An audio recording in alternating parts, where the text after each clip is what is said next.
يقدم لكم هذا البرنامج برعاية موبيليس. موبيليس، معا نصنع المستقبل.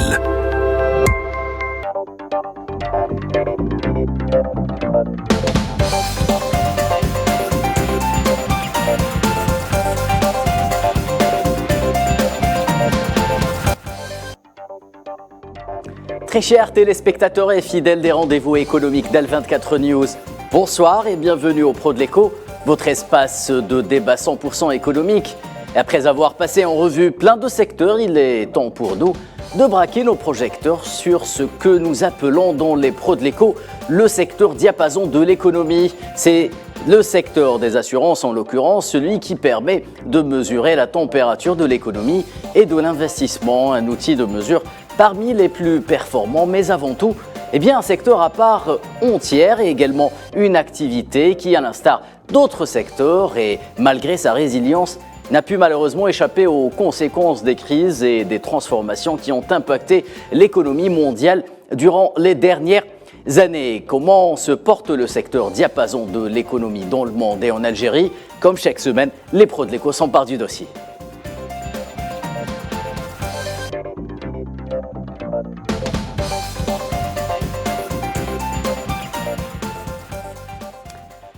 Et afin de parler en long et en large du secteur des assurances et de son évolution, j'ai le grand plaisir d'accueillir sur le plateau des Pros de l'Éco Monsieur Youssef Benmissia. Bonsoir monsieur. Bonsoir. Alors vous êtes PDG de la SAA, mais c'est en qualité de président de l'UAR, donc l'Union algérienne des assureurs et des réassureurs, mais également en tant que président du GAIF que nous vous recevons ce soir. Encore une fois, merci d'avoir accepté notre invitation. Je vous remercie pour l'invitation.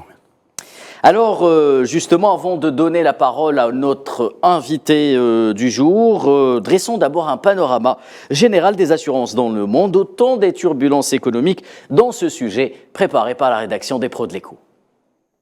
Réputé comme l'un des secteurs économiques les plus résilients, l'assurance est néanmoins pliée aux nouvelles règles imposées par le cycle des crises successives qui ont impacté la roue de l'économie mondiale. Les transformations sont multiples et les compagnies plus regardantes sur le rendement de leur portefeuille. En 2021, l'activité a même enregistré un recul du fait des conséquences de la pandémie Covid-19 dans plusieurs pays. Le secteur de l'assurance veut être bon élève et apprendre de la crise. Place aux grandes manœuvres stratégiques, mais le parcours vers l'avenir est semé d'embûches. Hausse de l'inflation, des taux d'intérêt et des coûts des sinistres, menaces imminentes de récession notamment en Europe, changement climatique et bouleversements géopolitiques, sans oublier la concurrence provenant des sociétés de technologie d'assurance et même des entités non liées à l'assurance comme les détaillants en ligne et les fabricants entre autres. Si les risques cyber semblent pointer le bout de leur nez dans certains pays, les catastrophes naturelles sont ce qui fait le plus peur aux assureurs. Incendies, inondations et tremblements de terre dictent leur réalité à l'ère du changement climatique. Selon un récent rapport du cabinet Deloitte, les perspectives de l'année 2023 vont de l'inflation qui nuit à la rentabilité de l'assurance dommage à la transformation des sociétés d'assurance vie, en passant par l'importance de faire des facteurs ESG des éléments de différenciation concurrentielle. Mais sur le plan économique, le secteur des assurances demeure trusté par des mastodontes mondiaux qui n'ont pas vacillé durant la crise. En 2021, le quatuor de tête, à savoir Berkshire Hathaway, Ping An Insurance, Allianz et AXA, a réalisé un chiffre d'affaires global d'environ 765 milliards de dollars.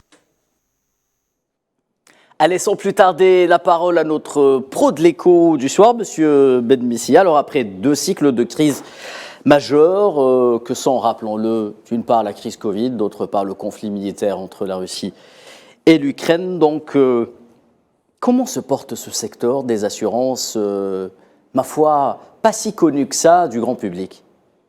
Tout d'abord, je voudrais exprimer mes remerciements pour l'invitation et pour l'opportunité que vous m'offrez pour intervenir sur l'assurance, son importance, et le rôle aussi qu'elle joue sur le plan économique et social.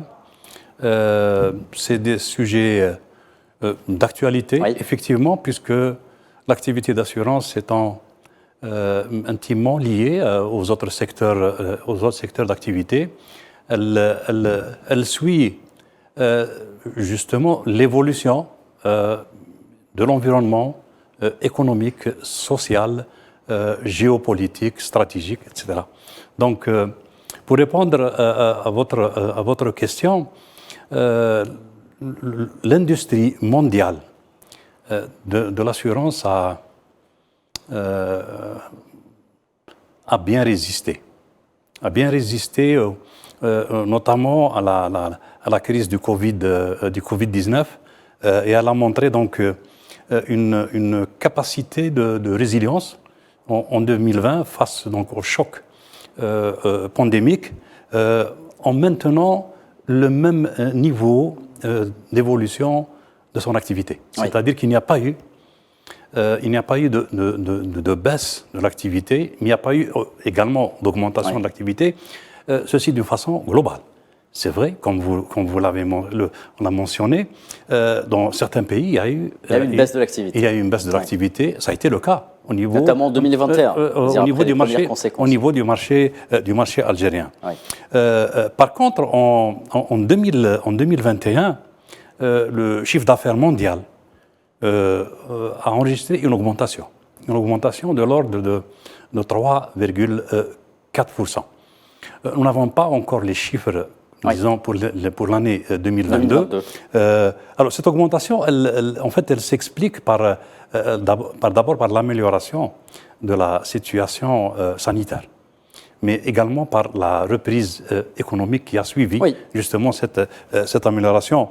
Il y a une reprise progressive des activités dans le monde avec les ouvertures des frontières.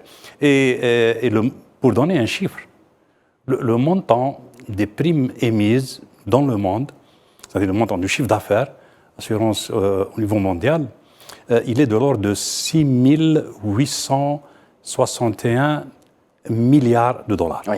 C'est en trillions de dollars qu'on exprime, disons, cette activité et qui montre donc son poids et sa puissance. Très peu de secteurs dans le monde peuvent se targuer d'avoir un tel chiffre. Exactement, c'est l'un des rares secteurs qui dégage donc, disons, des revenus. La particularité, deux particularités en fait, qui sont importantes à citer. D'abord, le chiffre que je viens de citer, près de la moitié, donc revient donc à la souscription de contrats d'assurance vie. Oui. C'est-à-dire 44%, exactement. Les 56% donc, relèvent de l'assurance de dommages.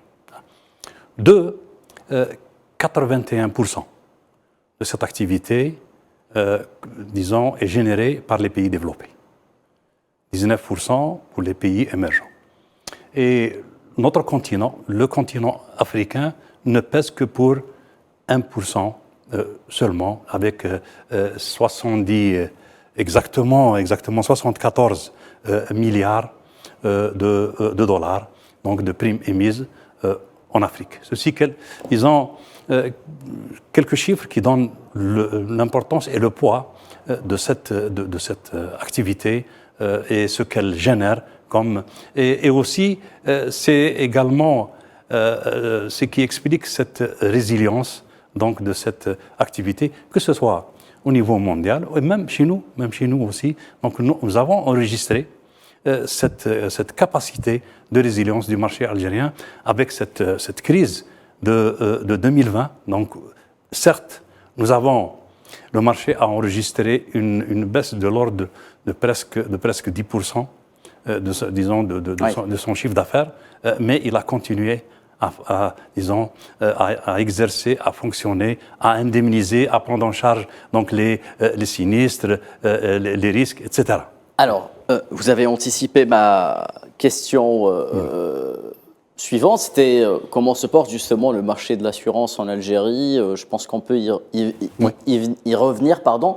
Mais est-ce que vous pouvez justement expliquer pourquoi et comment le secteur des assurances arrive justement à résister, à avoir cette résilience que d'autres secteurs non moins importants n'arrivent pas à avoir en temps de crise?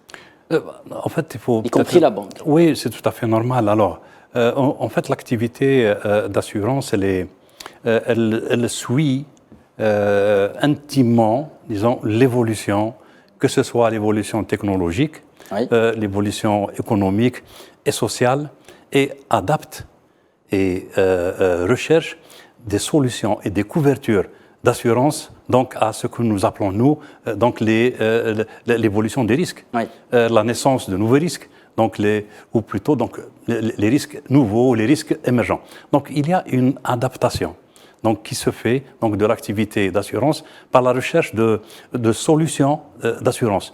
Ça c'est pour dire que il y a cette maîtrise. Il y a cette maîtrise donc et la gestion donc des risques. Sans parler donc des capacités financières, oui, donc qui sont important. Des capacités financières qui sont derrière. Et il faut savoir que l'activité d'assurance donc génère, disons, une épargne importante. Cette épargne, elle est également investie, elle est placée et elle génère aussi des revenus, etc. C'est ce qui permet, donc, disons, aux compagnies d'assurance d'honorer leurs engagements, c'est-à-dire de payer, de prendre en charge les risques, de payer les sinistres, tout en gardant donc cette capacité donc de mobiliser donc des ressources financières pour investir, pour placer, etc. Voilà. Donc, si je tente de synthétiser, le secteur des assurances jouit d'une certaine largesse financière, permettez-moi l'expression, qui lui permet de rebondir plus rapidement, plus efficacement que d'autres secteurs qui peuvent justement avoir des difficultés au sens financier du terme. Alors, il ne faut pas oublier que l'industrie de l'assurance, en fait, l'assureur est par définition donc un gestionnaire des risques. Oui. D'accord. Donc la maîtrise, l'analyse donc et la gestion donc des risques, donc ça fait partie donc de son métier. L'adaptation, la recherche de solutions, que ce soit sur le plan assurantiel ou sur le plan financier, figure parmi donc ces différentes disons façons de gérer, de réagir et de faire face justement donc à l'évolution de cet environnement-là. Très bien, Monsieur Benmissi. Alors revenons au niveau global et projetons-nous dans cette nouvelle année 2023. Quelles seraient, on l'a vu, selon le cabinet Deloitte qui met en relief certaines perspectives, quelles seraient les principales tendances en 2023 alors que de nouveaux défis économiques, vous venez de le dire, se présentent, offrant également de nouvelles niches à exploiter. Faut-il également le relever? Très bien. Je n'ai pas répondu à la question concernant donc l'évolution donc de l'assurance chez nous oui, en Algérie, oui. Chez nous en Algérie en fait même chez nous donc nous avons donc eu une reprise oui. donc de l'activité des assurances au lendemain donc de cette crise sanitaire en 2021 donc avec une évolution d'activité du chiffre d'affaires de l'ordre d'une croissance qui est de l'ordre de 5% en 2021. Et grâce à la reprise économique, grâce au décollage de l'économie nationale, et ça s'est également ressenti en 2022 aussi. En 2022, donc, nous avons également donc, senti ce décollage de l'économie nationale qui a disons, eu un impact positif sur l'activité du secteur des assurances. Et on a enregistré, là aussi, en 2022, nous n'avons pas encore le chiffre définitif. Oui. On va les avoir peut-être le mois prochain ou au mois de juin. Mais déjà, nous avons la tendance... Rappelons que c'est le Conseil national des assurances qui va publier les chiffres. Nous avons déjà donc, cette tendance c'est une évolution donc, supérieure à celle de 2021. Oui. Donc, un peu plus de 5% de croissance, ce qui est quand même... disons, montre un peu donc, cette résilience et aussi cette capacité du secteur de l'assurance donc, à également suivre l'évolution économique et la reprise économique donc, chez nous donc en Algérie. Donc le secteur des assurances, que ce soit en Algérie ou ailleurs, est une espèce de boule de cristal sur laquelle on peut lire justement l'évolution d'autres secteurs économiques, prendre le pouls de la reprise économique si on constate une évolution comme celle que vous venez de souligner. C'est bien cela. Alors, il est connu, en fait, que l'activité d'assurance est un indicateur. Oui. C'est un indicateur économique. C'est un indicateur économique. On peut, disons, le vérifier grâce donc à sa contribution. À sa contribution dans le PIB d'un pays. Oui. D'accord, par le biais du taux de pénétration, par le biais aussi des investissements des assureurs. Les investissements des assureurs, les assureurs investissent.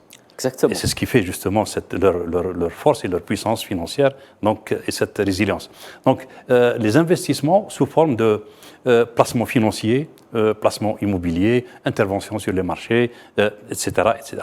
Donc, déjà chez nous, en 2021, nous avons senti cette hausse des capacités des assureurs.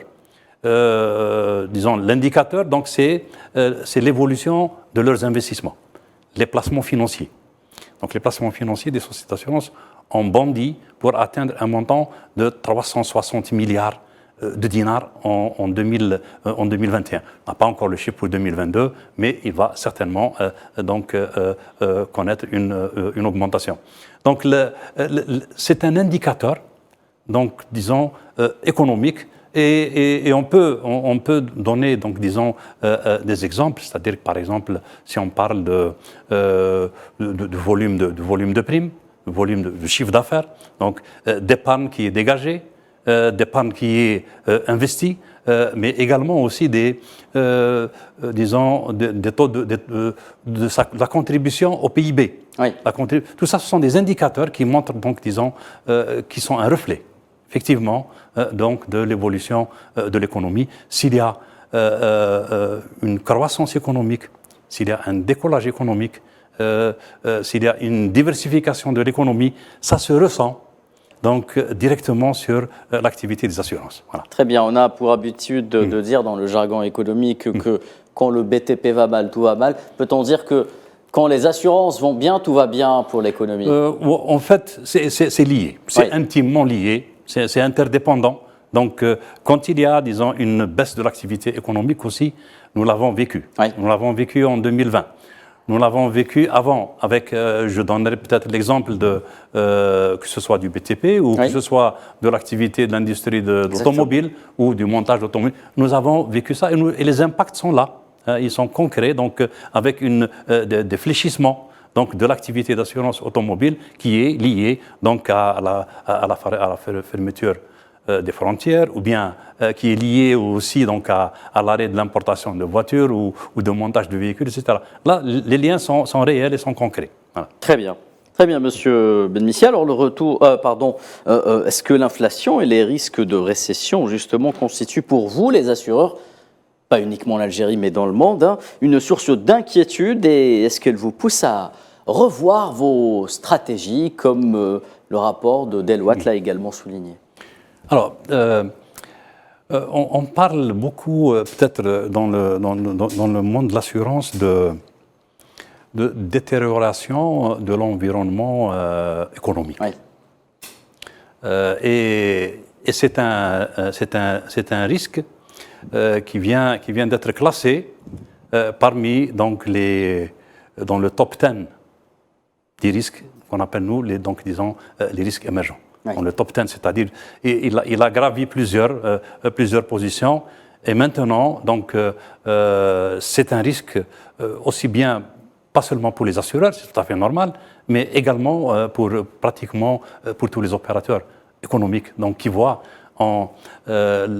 par exemple, l'effet de l'inflation, les pénuries, le problème d'approvisionnement, etc. Donc, avoir un impact réel sur leurs activités avec des appréhensions. Les appréhensions, c'est éventuellement un arrêt de l'activité. D'accord ? On ne parle pas du secteur des assurances, mais on parle du secteur d'une façon. Économique. Donc, une appréhension, donc, c'est l'interruption de l'activité qui peut être liée, par exemple, à des problèmes d'approvisionnement. Donc, c'est pour ça qu'on parle de détérioration, de l'environnement économique. Il y a bien sûr l'inflation, oui, mais il y a aussi les problèmes, donc, dans la chaîne d'approvisionnement, donc, en matière de produits, de matières premières, etc. Donc, ce sont des risques, disons, qui étaient connus, mais qui ont pris une ampleur, ont pris une nouvelle ampleur. sans parler, bien sûr, des autres risques. On en parlera certainement, des cyber-risques, Oui, des on va y risques de venir. catastrophes naturelles, Ouais, des changements Ouais. climatiques, etc. Mais la détérioration de l'environnement économique, effectivement, devient une préoccupation pour pratiquement tout le monde. Et les assureurs, là aussi, s'adaptent, réajustent leur politique. Je vais prendre un exemple. En matière d'inflation, les assureurs, en règle générale, recommandent à leurs assurés disons, d'actualiser les capitaux assurés, les valeurs d'assurance. Parce qu'avec le risque d'inflation, Oui. donc il y a, disons, une détérioration ou une sous-évaluation De la donc, valeur des patrimoine, biens qu'ils veulent. de la valeur des Patrimoine. biens. Donc les assureurs recommandent donc une actualisation pour qu'en cas d'un événement, en cas de catastrophe, en cas de sinistre, donc l'assuré donc pourra être indemnisé à la juste valeur. Quand vous du parlez bien. d'actualisation, vous parlez de surévaluation, pardon, de la valeur Non, du patrimoine ou le contraire? c'est l'actualisation des valeurs d'assurance, Oui. des capitaux assurés qui peuvent être détériorés du fait justement de l'inflation. Très bien. Là aussi, ce que font les assureurs également, ils réévaluent donc les provisions donc des sinistres. Là aussi, donc avec ce risque d'inflation, donc on réévalue donc les provisions de sinistres pour que quand on va payer donc disons nos assurés, donc il n'y aura pas de sous-estimation donc des provisions donc de sinistres. Ce sont des techniques donc, Oui. que font effectivement en pareille situation donc qu'utilisent donc les assureurs. Voilà. Très bien, restons dans l'état des lieux, si vous le voulez bien, global, Monsieur Benmissi. Alors, encore une fois, ce rapport sur les perspectives mondiales publié par Deloitte en fin 2022 donc établit que les sociétés d'assurance, eh bien, elles font face à un éventail de défis économiques et géopolitiques pouvant avoir une incidence sur les résultats financiers. Alors, dans l'inflation qu'on vient de citer, la menace imminente d'une récession mondiale dans certaines régions du monde, comme cela a été souligné récemment par de nombreuses institutions financières, y compris le FMI. Alors, lorsqu'on est assureur et que l'on voit tous ces risques et l'on voit toutes les prévisions relatives aux risques décuplés, comment est-ce qu'on réagit à l'instant T? Oui, j'allais aborder un peu les tendances pour l'exercice 2022 et même 2023 au niveau mondial. Alors, l'année 2023, on l'a vécu en 2022, donc il y a eu une hausse. Oui. Il y a eu une hausse du coût donc de couverture de réassurance. Et en 2023 aussi, même s'il y a une relative, je le dis, une relative stabilité dans le coût ou le prix de l'assurance, relative. Il y a certes une augmentation, il y a des réajustements. Remarqué par les clients. Voilà, il y a des réajustements donc, qui se font. Et pour l'année 2022 et cette année, donc, ont été caractérisés par un durcissement, ce qu'on appelle un durcissement des conditions de couverture. Durcissement, c'est-à-dire sur le plan tarifaire, d'accord, mais également sur le plan des conditions d'assurance et de réassurance. C'est-à-dire que les assureurs ont pris...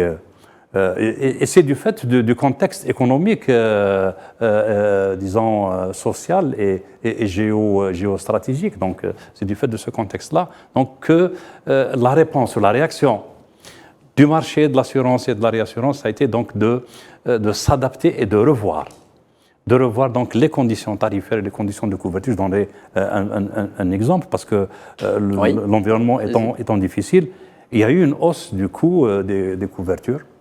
Des couvertures, notamment des programmes conventionnels de réassurance. Oui. Il y a eu également des limitations de couverture en matière de catastrophes naturelles. Au lieu de payer donc, à un certain niveau, donc les couvertures ont été réduites. Et il y a eu aussi une augmentation des franchises. Là aussi, c'est des termes vraiment techniques. À avec une baisse donc des commissions qui sont des commissions de réassurance. Ce sont quelques exemples donc de réajustements donc qui ont été opérés donc par le marché de la réassurance pour l'exercice, notamment l'exercice 2023 et on l'a senti, donc il y a une on est dans ce que nous appelons nous un cycle. On est sorti du cycle soft. On est dans un cycle donc assez dur donc, en matière donc de conditions de couverture et tarifaires. Et c'est une des réponses justement ou des réactions donc du marché de l'assurance et de la réassurance face donc à cet environnement complexe. Donc au détriment, la réaction se fait parfois au détriment de l'activité, c'est bien cela? Alors, en fait, c'est pour pouvoir continuer à honorer donc, les engagements, c'est ça. Donc reculer pour mieux avancer. Continuer à offrir des capacités de couverture, d'accord. On réadapte, on réajuste, mais on continue quand même à offrir des capacités et à accompagner donc, les activités économiques, voilà. Très bien, Monsieur Benmessia. Alors, ces nouveaux risques, vous en parlez, vous évoquez le risque catastrophe naturelle. L'année 2022 nous a offert un éventail de catastrophes naturelles de par le monde, presque jamais vécu par l'humanité, du moins durant les dernières années. Alors, parmi ces risques nouveaux qui peuvent impacter durement et de manière complètement prévisible et pérenne, il y en a deux qui vous inquiètent, vous les assureurs, plus particulièrement. Les catastrophes naturelles, vous venez de citer cet exemple, et les risques cyber. Comment s'en accommoder lorsqu'on est assureur? Alors, je vais vous donner le classement, disons le classement récent des risques qui, disons, que les dirigeants d'entreprise, quel que soit, appréhendent. Donc, et en premier lieu, donc dans le numéro 1, disons, dans le baromètre donc des risques, c'est le cyber-risque ou les cyberattaques. Ça, donc, depuis quelques années, et on retrouve cette appréhension dans la plupart des continents. Peut-être en Afrique à un degré moindre. D'accord, bon, on peut en parler, mais dans la plupart des continents, bon, d'abord au niveau mondial, donc c'est vraiment le premier risque qui fait peur, disons, aux dirigeants d'entreprises de toutes sortes dans le monde entier. Ensuite vient aussi les risques environnementaux, ce qu'on nous on appelle les risques de catastrophes naturelles, les changements y compris donc les changements climatiques aussi qui sont changements climatiques, les risques de catastrophes naturelles exceptionnels, parce qu'il y a toujours ce risque a toujours existé. Exactement. Mais son ampleur est devenue de plus en plus grande, de plus en plus importante. Donc en troisième lieu, on parlait de la détérioration de l'environnement économique. C'est maintenant devenu donc un risque qui est dans l'appréhension qu'on retrouve donc au niveau donc de la plupart des continents. Autre risque aussi qui figure dans le top 10, disons des risques émergents, des risques nouveaux, c'est le risque de rupture de la chaîne d'approvisionnement. Et c'est tout cela, c'est lié en fait. C'est lié donc à l'arrêt de l'activité, à la crainte donc de l'arrêt d'une activité du fait d'un événement exceptionnel. Événement exceptionnel, ça peut être une cyberattaque. Une cyberattaque qui va entraîner l'arrêt de l'activité ou l'interruption de l'activité d'une entreprise. La perte du capital intellectuel également pour une entreprise oui, enfin, qui est irremplaçable. Oui, effectivement. Et ce risque, en fait, touche pratiquement maintenant tous les secteurs. Il y a des solutions d'assurance, parce que, l'activité d'assurance en elle-même, elle accompagne le progrès technologique. Oui. Elle accompagne le progrès technologique et bien sûr toutes les mutations en mettant en place justement des solutions d'assurance. Donc pour pouvoir protéger même partiellement disons, les entreprises, les institutions, en cas de survenance, disons, d'une pareille attaque, par le biais, disons, d'une indemnisation financière, mais également par le biais de conseils et de recommandations. Notamment en amont, matière, c'est plus en matière de important, sécurité. j'imagine. Pardon? Notamment en amont, parce que j'imagine que c'est plus important. Et justement, il y a ce travail qui se fait, c'est-à-dire recommander, donc des recommandations en matière, donc, disons, de protection et de sécurité informatique, donc pour limiter déjà, disons, l'impact d'une attaque.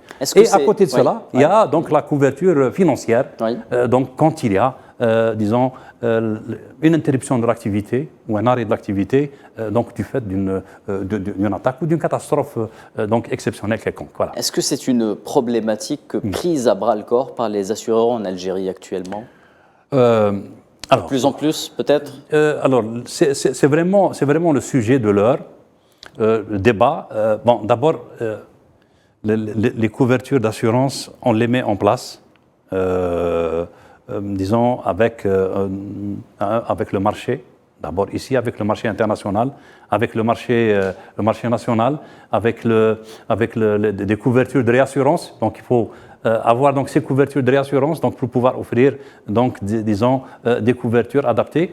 Il faut aussi connaître le besoin de couverture donc des entreprises et des institutions donc nationales en matière donc de cyberrisque. Donc et c'est de là donc il y a des produits.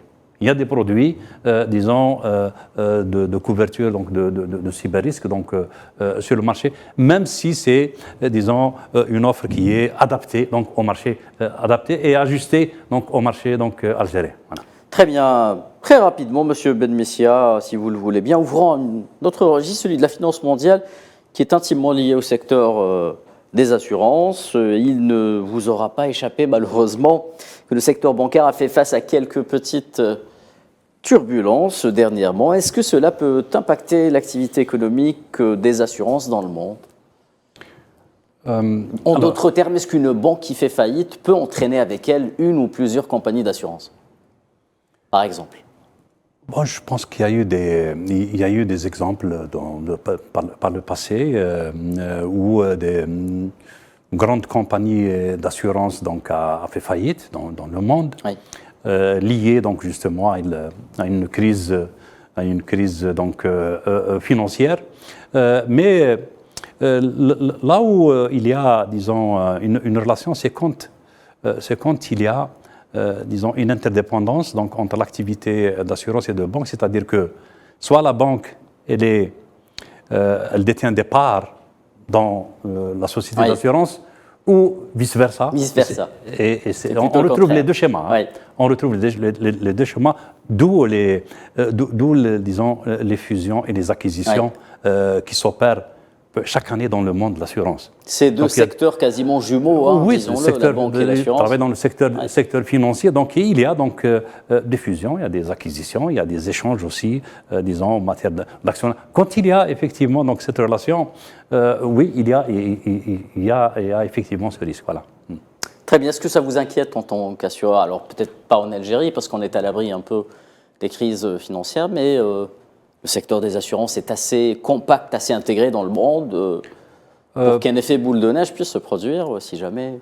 Bon, écoutez, c'est ce que je reviens à ce que j'ai dit tout à fait au début. En fait, c'est, je rassure, que c'est un peu cette grande capacité, disons, de résilience et cette puissance financière, donc de l'activité d'assurance et de réassurance dans le monde, qui est, disons, excusez-moi, donc qui permet de rassurer, de dire que même si donc il y a donc effectivement des crises, des récessions, etc., le secteur de l'assurance dans le monde on a déjà connu donc ces crises, donc et a pu donc résister et a continué justement à accompagner. Et vous avez parlé des catastrophes naturelles dans le monde. Ces catastrophes naturelles, disons, influent, c'est vrai, sur les résultats des sociétés d'assurance et de réassurance, parce quand elles sont prises en charge, et expliquent aussi pourquoi il y a, disons, des réajustements qui s'opèrent lorsque les montants des catastrophes naturelles qui sont prises en charge par les assureurs sont importants. Et là, on parle de centaines de milliards de dollars de montants indemnisés du fait donc, de ces catastrophes naturelles. Donc, c'est qui donne un exemple aussi de cette capacité donc, quand les sociétés d'assurance donc, à faire face donc, à ces risques-là. Voilà. Très bien, justement. Alors, cette aisance financière, disons, ce confort financier dont peuvent jouir certaines ou la plupart des compagnies d'assurance, eh bien, comment justement le mettre en valeur en faveur du renouveau économique et de la relance économique, y compris en Algérie. Alors, un engouement particulier accompagne le secteur de l'investissement qui repart à la hausse en 2023 avec à la clé en Algérie une nouvelle loi sur les investissements. Cela ne vous aura pas échappé pour le marché algérien, pour renforcer son attractivité. Quel sera le rôle, votre rôle, vous les assureurs, dans ce processus et que prévoyez-vous justement, en d'autres termes, pour soutenir la relance économique en Algérie à travers cette résilience justement? Oui, d'abord c'est connu aussi, les assureurs donc bien entendu accompagnent sur le plan des couvertures d'assurance, accompagnent donc, disons, les opérateurs économiques, que ce soit les industriels locaux ou que ce soit également donc, les exportateurs par le biais donc, de couverture d'assurance donc, adaptée, soit en investissement local, que ce soit en matière disons, de transport, en matière d'études, en matière de transport, en matière aussi disons, de couverture des patrimoines, etc. Donc ici, lorsqu'il y a un projet de montage d'une installation industrielle, etc., donc il y a des couvertures d'assurance qui se mettent en place donc, derrière. La couverture donc, aussi en matière d'acheminement des biens, que ce soit à l'importation ou même à l'exportation. Donc là aussi, donc c'est une façon donc d'accompagner donc les opérateurs donc pour d'abord sécuriser et protéger donc et leur activité et le patrimoine justement donc qui sert donc à ça c'est et la relance. La relance économique incite aussi donc les assureurs donc à multiplier aussi les produits, des couvertures assurantielles justement pour accompagner ces opérateurs-là. Voilà. Est-ce que, en d'autres termes, on peut dire que le secteur des assurances est la garantie justement de la relance économique par le biais de la garantie des biens, des patrimoines des opérateurs? Alors, parmi, disons, l'utilité de l'assurance, d'abord, c'est, comme je l'ai dit, la protection donc, des patrimoines, des investissements, des biens, des personnes, et c'est ça. Mais également, aussi, l'assurance peut également être utilisée comme un moyen de crédit aussi. Voilà. L'assurance peut être utilisée également comme garantie. Comme vous dites, comme ça fait partie, disons, du rôle de l'assurance. Elle est considérée également comme un moyen de garantie ou de crédit. C'est-à-dire que le financement d'une opération peut être facilité lorsqu'il y a des couvertures d'assurance donc, qui sont mises en place donc, auprès donc, de grandes sociétés d'assurance. Un autre rôle qui est important aussi, c'est la promotion aussi de la prévention. C'est très important. C'est-à-dire par le biais de la couverture d'assurance, donc il y a aussi donc, la promotion de la prévention pour faire en sorte que déjà ces équipements, ces biens, ce projet-là soient protégés avant même qu'il y ait disons, survenance d'un événement, d'une catastrophe ou d'un sinistre. Très bien, Monsieur Benmissia. Très rapidement, malheureusement, le temps nous est compté. L'Algérie a accueilli la 33e conférence du GAIF, donc la Fédération Générale Arabe des Assurances, dont vous êtes actuellement le président. Un mot sur le secteur des assurances arabes. Comment se porte-t-il? Quelles sont ses perspectives? Très rapidement, si vous le voulez bien. Très bien. Nous avons effectivement abrité l'année passée, en 2022, à Oran, juin exactement, donc la 33e conférence et assemblée générale donc, du GAIF. d'après les échos que nous avons eus, donc ça s'est très bien passé, ça a été donc une réussite et l'Algérie donc préside actuellement donc cette organisation internationale arabe. Disons, le monde arabe en fait connaît un développement de l'assurance.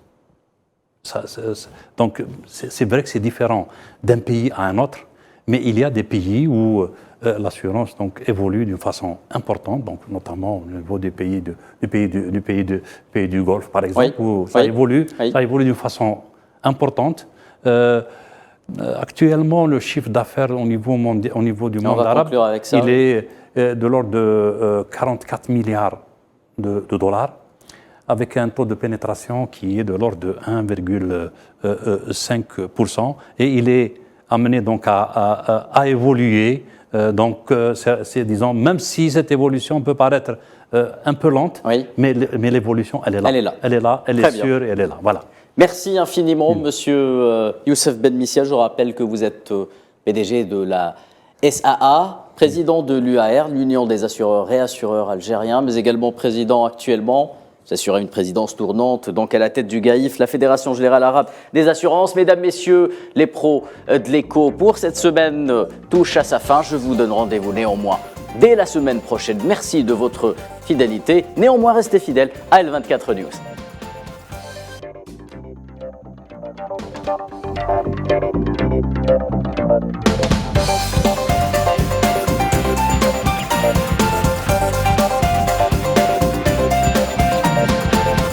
قدم لكم هذا البرنامج برعاية موبيليس. موبيليس، معا نصنع المستقبل.